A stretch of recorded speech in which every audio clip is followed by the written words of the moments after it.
Hello dear friends, पिछली video में हम लोगों ने 210 नंबर क्वेश्चन तक कवर किया था और आज की इस वीडियो में हम लोग 211 नंबर क्वेश्चन से शुरू करने वाले हैं। जो नए साथी चैनल पे पहली बार जुड़े हैं उसके लिए बता दें, हम लोग ये 500 वीवीआई ऑब्जेक्टिव का सीरीज कर रहे हैं और आज ये पार्ट 7 है। इससे पहले हम लोगों ने पार्ट 6 तक कवर कर लिया है। जिसको भी अगर 35 में से 35 अंक लाना है, वैसे तो सभी बच्चे को लाना है, जिसको भी लाना है दोस्तों तो आपको ये सभी पार्ट को देखना होगा। उसका लिंक जो है मैं आपको डिस्क्रिप्शन पे दे दूंगा, ठीक है। ये सिलेक्टेड ऑब्जेक्टिव यानी कि पूरे फिजिक्स का हम लोग निचोड़ लेके आते हैं और आपको वीवीआई ऑब्जेक्टिव जो होता है मोस्ट वीवीआई उसी को सिर्फ इस वीडियो में करवाते हैं, ठीक है। चलिए आपको सभी पार्ट को देख लेना, तभी आपका 35 में से 35 मार्क्स 100% गारंटी आएगा ऑब्जेक्टिव में, ठीक है। चलिए दोस्तों नेक्स्ट क्वेश्चन देखिए। क्वेश्चन नंबर आपका 211, लॉरेंज बल की दिशा ज्ञात करने का नियम है। काफी इंपॉर्टेंट क्वेश्चन है। लॉरेंज बल की जो दिशा है वो ज्ञात करने का नियम कौन सा नियम है, यानी कि कौन सा नियम से हम लोग लॉरेंज बल की दिशा को ज्ञात करते हैं। तो इसका जो दोस्तों राइट आंसर हो जाएगा वो हो जाएगा आपका फ्लेमिंग का बाएं हाथ का नियम। हम लोग 10th क्लास में भी इस चीज को पढ़े हैं, ठीक है। तो फ्लेमिंग का बाएं हाथ का नियम से हम लोग लॉरेंज बल की दिशा को ज्ञात करते हैं, ठीक है। देखिए नेक्स्ट क्वेश्चन, क्वेश्चन आपका 212। क्वेश्चन बड़ा है बट आपको घबराना नहीं है, क्वेश्चन पढ़िए पहले, ठीक है। क्वेश्चन बड़ा होने से वो और भी छोटा हो जाता है। कभी भी क्वेश्चन बड़ा लिखा हुआ है तो समझ जाइए कि वो इजी होगा। देखिए एक तार में विद्युत धारा पश्चिम से पूर्व की ओर प्रवाहित हो रही है, यानी कि कोई तार है जिसमें से विद्युत धारा जो है वो पश्चिम से लेकर के पूर्व की ओर जा रही है, ठीक है। और उत्तर की ओर दिष्ट चुंबकीय क्षेत्र में रखा है, और उत्तर की ओर जो है दिष्ट चुंबकीय क्षेत्र में रखा है। किधर? उत्तर की ओर। जा किधर से किधर रही है? पश्चिम से पूर्व की ओर। अब आप बताएंगे कि तार पर जो कार्यशील बल की दिशा है वो किधर होगी? पूर्व की ओर होगी, पश्चिम की ओर होगी, ऊर्ध्वाधर नीचे की ओर होगी, या फिर ऊर्ध्वाधर ऊपर की ओर होगी? तो दोस्तों इसका जो राइट आंसर हो जाएगा वो हो जाएगा ऊर्ध्वाधर ऊपर की ओर, क्योंकि यहाँ पर पूर्व दे दिया, पश्चिम दे दिया है, तो पूर्व से पश्चिम की ओर जा ही रहा है और उत्तर की ओर आपका यहाँ पर धारा रखा हुआ है। तो अब यहाँ जो आपका ये हो जाएगा, यानी कि आपका 212 का जो राइट आंसर वो डी हो जाएगा, ऊपर की ओर, ठीक है। राइट आंसर क्या हो जाएगा? ऊर्ध्वाधर ऊपर की ओर। अब देखिए नेक्स्ट क्वेश्चन, क्वेश्चन आपका 213, काफी इंपोर्टेंट क्वेश्चन है, मोस्ट वीवीआई क्वेश्चन।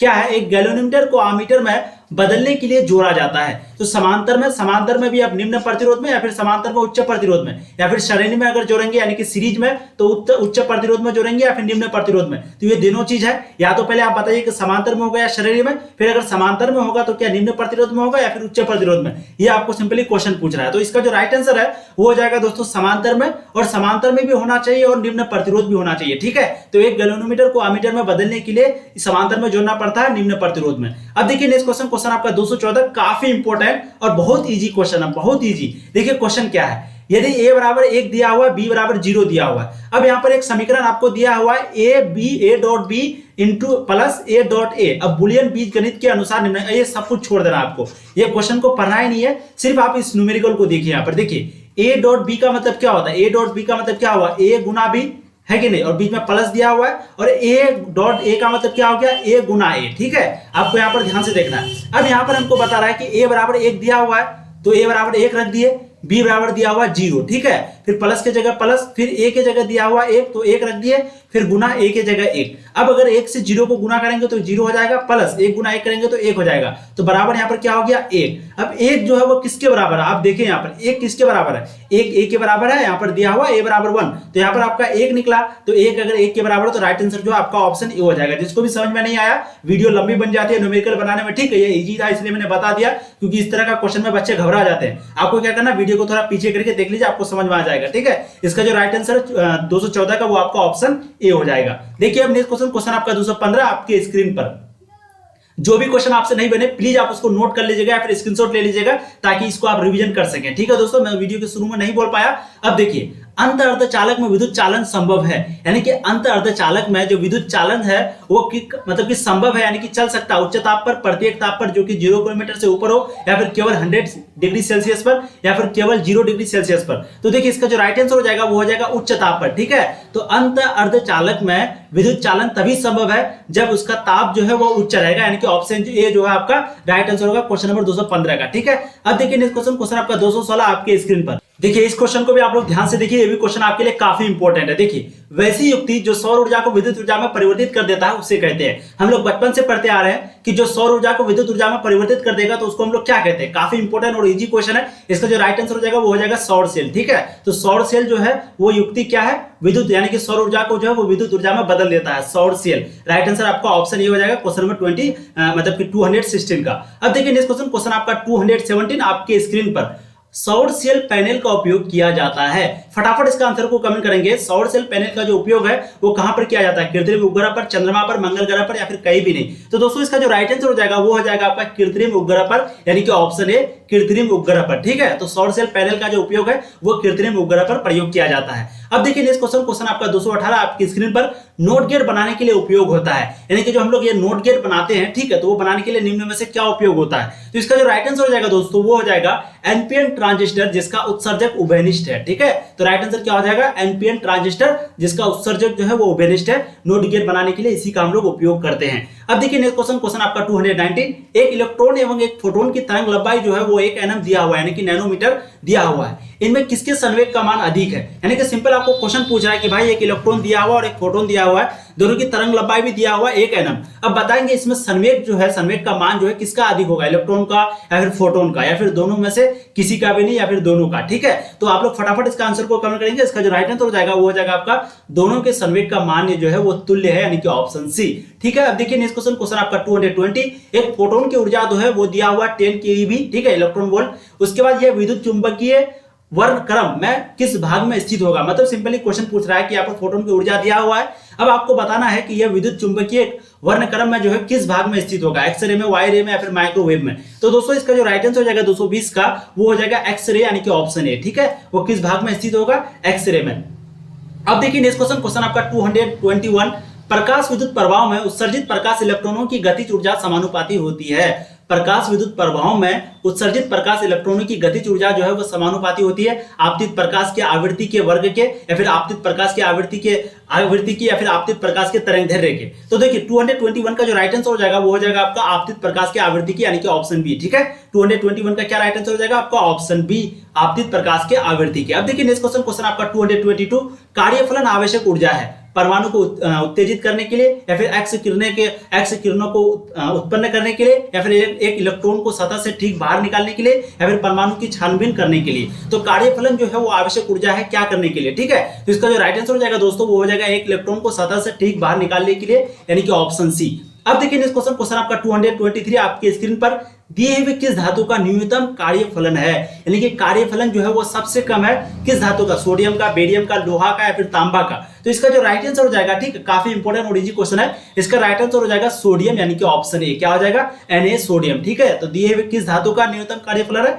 सोडियम का। अब देखिए नेक्स्ट क्वेश्चन आपका 224, दो समतल दर्पण के बीच एक वस्तु को रखा गया है। पहले ध्यान दीजिए, दो समतल दर्पण है जिसके बीच एक वस्तु को रखा गया है। यदि दर्पणों के बीच का कोण अगर 60 डिग्री है, यदि ये दर्पण और ये दर्पण का बीच का जो कोण होगा वो अगर 60 डिग्री होगा, तो बताएंगे महत्तम प्रतिबिंबों की संख्या, यानी कि इससे टोटल, यानी कि सबसे ज्यादा प्रतिबिंब कितना बन सकता है? ठीक है, तो 224 का काफी इंपॉर्टेंट क्वेश्चन है। इसका जो राइट आंसर हो जाएगा वो हो जाएगा दोस्तों 5, यानी कि ऑप्शन सी। क्या हो जाएगा? 5। ठीक है, तो अगर हम लोग दो समतल दर्पण को 60 डिग्री के एंगल पर, यानी कि कोण पर अगर झुका के रखेंगे तो अधिकतम जो इमेज की संख्या, प्रतिबिंब की संख्या वो कितनी होगी? 5 होगी। अब देखिए नेक्स्ट क्वेश्चन आपका 225 आपके स्क्रीन पर, इनमें से किस जोड़ों के लिए क्रांतिक कोण न्यूनतम होगा? बताएंगे निम्न में से कौन सा जोड़ा के लिए क्रांतिक कोण जो है वो सबसे कम होगा? पानी हवा के लिए, कांच पानी के लिए, कांच हवा के लिए, या फिर कांच कांच के लिए? तो बताएंगे फटाफट। तो 225 का जो राइट आंसर हो जाएगा दोस्तों वो हो जाएगा आपका कांच हवा के लिए, यानी कि ऑप्शन सी। तो किस जोड़ों के लिए क्रांतिक कोण सबसे कम होगा, न्यूनतम होगा? वो कांच हवा के लिए। ठीक है, अब देखिए नेक्स्ट क्वेश्चन हो जाएगा आपका कितना? 226 आपके स्क्रीन पर। काफी इंपॉर्टेंट क्वेश्चन है, ध्यान दीजिए। प्रकाश हवा से कांच में प्रवेश करती है, इसका तरंगदैर्घ्य बढ़ता है, घटता है, नहीं बदलता है, फिर इनमें से कोई नहीं। तो प्रकाश जो है वो हवा से कांच में प्रवेश करेगा तो इसका तरंगदैर्घ्य जो है, वेवलेंथ जो है वो क्या होगा? तो दोस्तों इसका जो राइट आंसर हो जाएगा, ठीक है, वो हो जाएगा आपका घटता है, यानी कि ऑप्शन बी। तो प्रकाश जब हवा से कांच में प्रवेश करेगा तो इसका जो वेवलेंथ है वो घटेगा, क्योंकि आप लोग 10th क्लास में भी पढ़े हैं, जब कोई भी विरल माध्यम से सघन माध्यम में जाएगी तो इसका स्पीड भी घटेगा, स्पीड अगर घटेगा तो उसका तरंगदैर्घ्य भी जो है वो घटेगा। तो 226 का राइट आंसर आपका ऑप्शन बी, घटता है। अब देखिए नेक्स्ट क्वेश्चन आपका 227, -1.5D एवं +2.5D क्षमता के दो लेंस कांटेक्ट में, यानी कि संपर्क में रखा गया है, तो इस संयोजन की जो फोकस दूरी होगी वो कितनी होगी? देखिए ये क्वेश्चन काफी इंपॉर्टेंट है, लेकिन इजी भी है। अगर आप लोग चाहते हैं सॉल्यूशन तो प्लीज आप लोग कमेंट करेंगे, मैं आपको यहाँ पर आंसर बता देता हूँ, क्योंकि वीडियो फिर काफी लंबी बन रही है। ठीक है, इसका जो राइट आंसर हो जाएगा दोस्तों वो हो जाएगा आपका 1 मीटर। अगर आप लोग सॉल्व कर सकते हैं तो कर सकते हैं। ठीक है, ऑप्शन ए आपका राइट आंसर होगा 1 मीटर। अब देखिए नेक्स्ट क्वेश्चन आपका 228, एक खगोलीय दूरबीन की लंबाई जो है वो 16 सेंटीमीटर दिया हुआ है। अब इसकी आवर्धन क्षमता 3 है, तो लेंसों की फोकस दूरियां जो है वो कितना होगी? 4 cm या फिर 4 cm 12 cm 4 cm 8 cm 4 cm 2 cm या फिर 8 cm 4 cm। तो देखिए 228 का जो राइट आंसर हो जाएगा दोस्तों वो हो जाएगा आपका 4 cm 12 cm यानी कि ऑप्शन ए क्या हो जाएगा 4 cm 12 cm। अब देखिए नेक्स्ट क्वेश्चन आपका 200 कितना हो जाएगा 29। द्रव और गैस लौह चुंबकीय पदार्थ नहीं होते या फिर प्रति चुंबकीय पदार्थ नहीं होते या फिर अनुचुंबकीय पदार्थ नहीं होते या फिर निर्वात के सदृश चुंबकीय आचरण करते हैं। तो द्रव और गैस जो है वो निम्न में से कौन सा राइट आंसर होगा यानी कि क्या नहीं होते हैं। ठीक है, तो इसका जो दोस्तों राइट आंसर हो जाएगा वो हो जाएगा आपका लौह चुंबकीय पदार्थ नहीं होते यानी कि ऑप्शन ए। तो द्रव और गैस जो है वो लौह चुंबकीय पदार्थ नहीं होते, ऑप्शन ए आपका राइट आंसर होगा 229 नंबर क्वेश्चन का। अब देखिए नेक्स्ट क्वेश्चन आपका 230 आपके स्क्रीन पर काफी इंपोर्टेंट क्वेश्चन और इजी क्वेश्चन है। निम्नलिखित में से किस धातु की चुंबकीय प्रवृत्ति 1 से कम और ऋणात्मक होती है। यानी कि किस धातु की चुंबकीय प्रवृत्ति जो है वो 1 से कम और ऋणात्मक यानी कि ऋणात्मक मतलब समझ रहे हैं ना, नेगेटिव होती है। ठीक है, तो देखिए इसका जो ये काफी इंपोर्टेंट क्वेश्चन है, फेरोमैग्नेटिक, पैरामैग्नेटिक, डायमैग्नेटिक, तो बताएंगे चुंबकीय प्रवृत्ति जो है 1 से कम और ऋणात्मक भी होती है। ठीक है, तो इसका जो राइट आंसर है 230 का वो काफी इंपोर्टेंट क्वेश्चन है दोस्तों, इसको ध्यान दीजिएगा। डायमैग्नेटिक इसका राइट आंसर क्या है, डायमैग्नेटिक, ऑप्शन सी हो जाएगा 230 का राइट आंसर। ठीक है, अब देखिए नेक्स्ट क्वेश्चन आपका 231 अनुचुंबकीय पदार्थ की चुंबकीय प्रवृत्ति है स्थिर, शून्य, अनंत या फिर चुंबकीय क्षेत्र पर निर्भर। तो अनुचुंबकीय पदार्थ की जो चुंबकीय प्रवृत्ति है वो किस प्रकार है। तो दोस्तों इसका जो राइट आंसर हो जाएगा वो हो जाएगा स्थिर यानी कि ऑप्शन ए। ठीक है, तो अनुचुंबकीय पदार्थ की चुंबकीय प्रवृत्ति स्थिर होती है। अब देखिए नेक्स्ट क्वेश्चन आपका 232 निकेल है प्रतिचुंबकीय, अनुचुंबकीय, लौह चुंबकीय या फिर इनमें से कोई नहीं। तो निकेल जो है वो कैसा है, प्रतिचुंबकीय, अनुचुंबकीय, लौह चुंबकीय या फिर इनमें से कोई नहीं। तो दोस्तों इसका जो राइट आंसर हो जाएगा वो हो जाएगा आपका अनुचुंबकीय यानी कि ऑप्शन बी। ठीक है, तो निकेल जो है वो अनुचुंबकीय है यानी कि ऑप्शन बी। अब देखिए नेक्स्ट क्वेश्चन आपका 233 नंबर क्वेश्चन आपके स्क्रीन पर चुंबक के दो ध्रुवों के बीच की दूरी को कहते हैं। यानी कि चुंबक का जो दो ध्रुव होता है उसके बीच की दूरी को हम लोग क्या कहते हैं, चुंबकीय लंबाई, चुंबकीय क्षेत्र,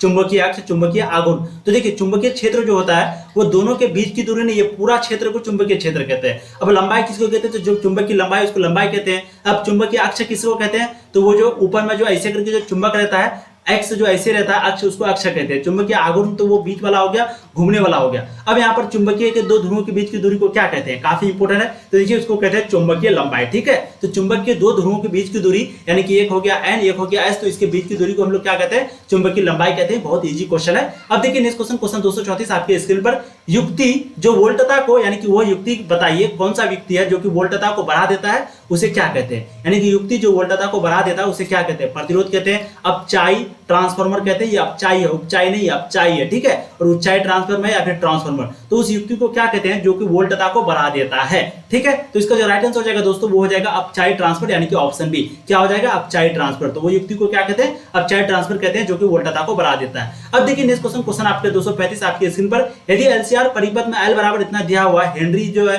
मतलब कि एल बराबर इतना हेनरी दिया हुआ है, उसके बाद सी बराबर दिया हुआ है 0.5, यू बराबर इतना, ये सब चीज दिया हुआ। अगर आप लोग इसका भी सॉल्यूशन चाहते हैं, बहुत इजी क्वेश्चन है, लेकिन मैं सजेस्ट करूंगा कभी भी आप क्वेश्चन बनाने जाए, मैं बार बार सभी वीडियो में बताते रहा हूं, सबसे पहले आपको वो क्वेश्चन को बनाना है जो कि सेकंडों में सॉल्व हो जाए। ये क्वेश्चन को अगर आप बनाएंगे ना तो कम से कम 2-3 मिनट ले लेगा आपका। ठीक है, तो उस क्वेश्चन को आपको बनाना जो कि सेकंड में हो जाए। उसके बाद अगर आपका 35 क्वेश्चन नहीं पूरता है उसके बाद ही आपको ये सब क्वेश्चन को बनाना। अगर आप लोग इसका सॉल्यूशन चाहते हैं तो कमेंट कीजिए, मैं नेक्स्ट वीडियो में या फिर एक डेडिकेटेड वीडियो इसके लिए बना दूंगा। ठीक है, बहुत सारे लोग कमेंट भी किए हैं पिछले वाला वीडियो में, उसका भी मैं बनाऊंगा। अगर तो कम से कम 15-20 क्वेश्चन हो जाएगा, उसके बाद फिर एक वीडियो बना देंगे जिसमें जो आपको सारा चीज समझ में आ जाए। ठीक है, देखिए इसका जो राइट आंसर हो जाएगा वो हो जाएगा 500 रेडियन पर सेकंड यानी कि ऑप्शन बी। जिसको बनाना बना लीजिए, जिसको नहीं है प्लीज कमेंट कीजिए, मैं 100% बताऊंगा। अब देखिए एक चोक कुंडली का व्यवहार जो है परिपथ में धारा को नियंत्रित करने के लिए किया जाता है। केवल एसी परिपथ में, केवल डीसी परिपथ में, दोनों एसी तथा डीसी परिपथों में, या फिर इनमें से कोई नहीं। तो एक चोक कुंडली का जो व्यवहार है वो परिपथ में धारा को नियंत्रित करने के लिए किया जाता है। तो इसका जो राइट आंसर हो जाएगा दोस्तों वो हो जाएगा आपका केवल एसी परिपथ में यानी कि ऑप्शन ए। क्या हो जाएगा, केवल एसी परिपथ में। अब देखिए नेक्स्ट क्वेश्चन आपका 237 एलसीआर परिपथ में धारिकत्व को सी से बदलकर 4C कर दिया जाता है, तो समान अनुनादी आवृत्ति के लिए प्रेरकत्व को एल से बदलकर होना चाहिए। काफी इंपोर्टेंट और इजी क्वेश्चन है। अगर हम लोग सी को बदलकर 4C कर देंगे तो एल जो है वो क्या हो जाएगा, एलसीआर परिपथ में ये चीज को पूछ रहा है। ठीक है, तो इसका जो राइट आंसर हो जाएगा वो हो जाएगा दोस्तों 4L। ठीक है, तो सी जितना गुना बढ़ेगा उतना ही आपका एल भी बढ़ेगा, तो राइट आंसर आपका 4L हो जाएगा। एलसीआर परिपथ में अगर सी बढ़ेगा तो आपका एल भी बढ़ेगा। अब देखिए नेक्स्ट क्वेश्चन आपका 239 आपके स्क्रीन पर, रेडियो सक्रिय पदार्थ जिसका अर्ध आयु जो है वो 2 घंटा यानी कि हाफ लाइफ जो है वो कितना है 2 आवर्स, और 32 ग्राम 10 घंटे में कितना क्षय हो जाएगा। ठीक है, अगर उसका अर्ध आयु यानी कि हाफ लाइफ 2 घंटा है तो 32 ग्राम 10 घंटे में कितना क्षय हो जाएगा, 32 ग्राम जो है वो 10 घंटे में कितना बर्बाद हो जाएगा। ठीक है, तो इसका जो राइट आंसर हो जाएगा वो हो जाएगा आपका 31 ग्राम यानी कि ऑप्शन सी। ठीक है, तो 32 ग्राम जो है 10 घंटे में 31 ग्राम जो है क्षय हो जाएगा। ठीक है, अब देखिए इस क्वेश्चन आपका 240 आपके स्क्रीन पर, गामा किरणें की उच्च वेधन शक्ति का कारण है कम तरंग दैर्ध्य, अधिक तरंग दैर्ध्य, आवेश का ना होना या फिर अधिक आवेश का होना। तो गामा किरणों की जो उच्च वेधन शक्ति का कारण है वो क्या है? तो इसका जो राइट आंसर हो जाएगा दोस्तों वो हो जाएगा कम तरंग दैर्ध्य यानी कि ऑप्शन ए। तो गामा किरणें की उच्च वेधन की शक्ति का कारण क्या है? कम तरंग दैर्ध्य यानी कि वेवलेंथ जो है कम है। अब देखिए नेक्स्ट क्वेश्चन आपका 241 आपके स्क्रीन पर, निम्नलिखित में से कौन विद्युत चुंबकीय तरंगों वाले गुण का है? अल्फा किरणें, बीटा किरणें, गामा किरणें या फिर इनमें से कोई नहीं। तो बताएंगे कौन विद्युत चुंबकीय तरंग वाले गुण का है? अल्फा किरणें, बीटा किरणें, गामा किरणें या फिर इनमें से कोई नहीं। तो इसका जो राइट आंसर हो जाएगा दोस्तों वो हो जाएगा गामा किरणें यानी कि ऑप्शन सी। तो कौन विद्युत चुंबकीय तरंग वाले गुण का है? ऑप्शन सी गामा किरणें। ठीक है, अब देखिए नेक्स्ट क्वेश्चन आपका 242 आपके स्क्रीन पर, गामा किरणों को होता है शून्य आवेश और शून्य द्रव्यमान, एकांक धन आवेश और शून्य द्रव्यमान, एकांक ऋण आवेश और शून्य द्रव्यमान या फिर शून्य आवेश और परिमित द्रव्यमान। ठीक है, तो इसका जो राइट आंसर जाएगा 242 का, काफी इंपॉर्टेंट और इजी क्वेश्चन है। इसका राइट आंसर क्या हो जाएगा? शून्य आवेश और शून्य द्रव्यमान यानी कि ऑप्शन ए। तो गामा किरणें को होता है शून्य आवेश और शून्य द्रव्यमान। अब देखिए इस क्वेश्चन आपका 243 आपके स्क्रीन पर, निम्न विद्युत चुंबकीय तरंगों में किसका तरंग दैर्ध्य जो है वो सबसे छोटा होता है, यानी कि वेवलेंथ जो है वो सबसे छोटा होता है? अवरत किरणें का, दृश्य प्रकाश किरणें का या फिर गामा किरणें का या फिर रेडियो तरंगे का? तो इसका जो राइट आंसर हो जाएगा दोस्तों वो हो जाएगा गामा किरणें यानी कि ऑप्शन सी। क्या हो जाएगा? सबसे छोटा होता है वो गामा किरणें का यानी कि ऑप्शन सी। अब देखिए नेक्स्ट क्वेश्चन आपका 244 आपके स्क्रीन पर, आयाम मॉड्यूलेशन में मॉड्यूलेशन सूचकांक जो है वो क्या होता है? हमेशा शून्य होता है, फिर 1 और 2 के बीच होता है या फिर 0 और 1 के बीच होता है? मोस्ट वीवीआई क्वेश्चन, ये क्वेश्चन आपके बोर्ड एग्जाम में बहुत बार पूछा जा चुका है। आयाम मॉड्यूलेशन जो है वो मॉड्यूलेशन सूचकांक में क्या होता है? तो इसका जो राइट आंसर हो जाएगा दोस्तों वो हो जाएगा 0 और 1 के बीच होता है यानी कि ऑप्शन सी। क्या होता है? मॉड्यूलेशन सूचकांक 0 और 1 के बीच होता है। अब देखिए नेक्स्ट क्वेश्चन 245, मॉड्यूलन को विपरीत प्रक्रिया यानी कि मॉड्यूलन के विपरीत प्रक्रिया को क्या कहते हैं? विमॉड्यूलन, प्रेषण, रिमोट फ्रेशिंग या फिर फैक्स, रिमोट रेसिंग या फिर फैक्स। तो इसका जो राइट आंसर हो जाएगा वो हो जाएगा विमोड्यूलन। क्या हो जाएगा? विमोड्यूलन। ठीक है, तो ऑप्शन ए आपका राइट आंसर हो जाएगा। मॉड्यूलन के जो विपरीत प्रक्रिया को हम लोग विमोड्यूलन कहते हैं। ठीक है, तो दोस्तों आज की वीडियो में हम लोगों ने 245 नंबर क्वेश्चन तक कवर कर लिया है। कितना? 245 तक। ये आपका पार्ट 7 था। अगर आप लोग पार्ट 1 से लेकर के 6 तक नहीं देखें तो आप जाइए डिस्क्रिप्शन पे, आपको लिंक मिल जाएगा। 1 से लेकर के 6 तक आपको वहां पर देख लेना। ठीक है, और ये पार्ट 7 था। इसके बाद फिर पार्ट 8 भी आपको मिल जाएगा, इसलिए आप लोग डिस्क्रिप्शन पे जाकर चेक कर लीजिए। और 245 नंबर तक क्वेश्चन कवर कर चुके हैं हम लोग। फिर नेक्स्ट में जो है 246 नंबर से शुरू करेंगे। अगर आप इसको देख लेते हो तो दोस्तों मैं गारंटी देता हूँ 35 में से 35 आएगा। ठीक है, 100%। और जो पहली बार जो है प्लीज चैनल को सब्सक्राइब कर दीजिए, क्योंकि आपको यहाँ पर कंपैरेटिव साइंस की तैयारी कराई जाती है। बायोलॉजी, केमिस्ट्री, मैथ भी बहुत जल्द कराई जाएगी। और अपने दोस्तों को एक बार जम के शेयर भी कर दीजिएगा। ठीक है।